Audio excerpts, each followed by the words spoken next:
Assalamualaikum warahmatullahi wabarakatuh.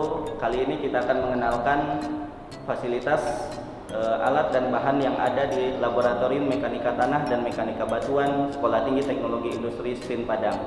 Mari kita lihat. Yang pertama sekali akan saya kenalkan, ini nama alatnya adalah Casa Grande. Alat ini digunakan untuk pengujian batas cair dari suatu tanah. Caranya sederhana. Yang pertama adalah sampel tanah diletakkan di atas Casa Grande, kemudian dibelah dengan groving tool. Setelah alur terbelah, maka kita berikan pukulan atau ketukan. Pada saat sampel tanah menyatu dengan panjang lebih kurang 1,25 cm, itulah menunjukkan batas cair dari konsistensi tanah. Dan jangan lupa kita catat berapa pukulan yang terbaca dari alat di sini. Oke, kita masuk ke pengujian berikutnya, yaitu pengujian kadar air tanah. Pengujian kadar air tanah menggunakan cawan. Ini bisa kita lihat cawan yang digunakan. Kemudian timbangan digital, terus open. Nah, pertama sekali adalah sampel tanah dimasukkan ke dalam cawan, kemudian kita timbang berat basahnya di ini timbangan digital dengan ketelitian 0,001 gram. Ya. Setelah itu sampel tanah dipanaskan di dalam oven.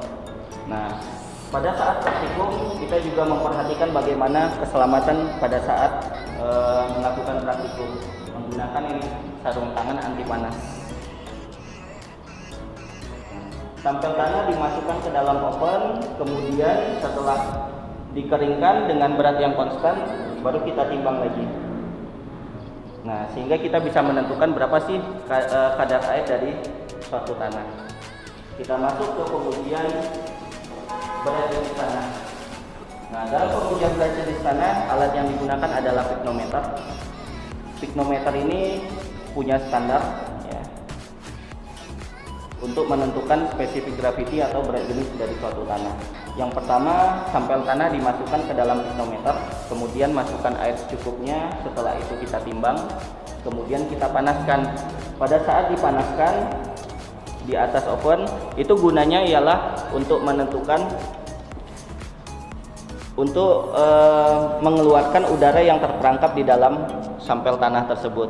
Setelah dipanaskan itu, baru kita masukkan air secukupnya, kemudian kita timbang, kemudian dimasukkan air bersih lagi, kita timbang, sehingga kita bisa menentukan berapa sih berat jenis dari suatu tanah. Kita masuk ke pengujian berikutnya. Ini kita menggunakan mol atau cincin. Cincin ini berupa ring. Nah, alat-alat yang digunakan antara lain mol atau cincin, kemudian kaliper atau jangka sorong.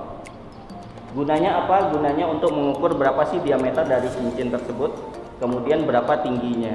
Nah, dengan mengetahui itu kita bisa menentukan volumenya, kemudian kita masukkan sampel tanah, sehingga kita bisa menentukan berapa sih berat isi dari suatu tanah. Nah, ini ada beberapa perlengkapan yang digunakan pada saat berjalannya praktikum mekanika tanah. Ini contohnya, ada gelas ukur. Kemudian ada cawan porselen, terus ada spatula. Nah, kita juga melakukan pengujian batas plastis dari suatu tanah, di mana kita mempunyai kaca dengan standar ketebalan 0,9 mm. Ya. Kemudian panjang dan lebarnya juga dilakukan dengan standar. Ya. Sampel tanah digiling hingga mencapai diameter lebih kurang 0,8 mili. Ya. Pada saat sampel tanah menunjukkan retak-retak, itulah dikatakan batas plastis dari suatu tanah.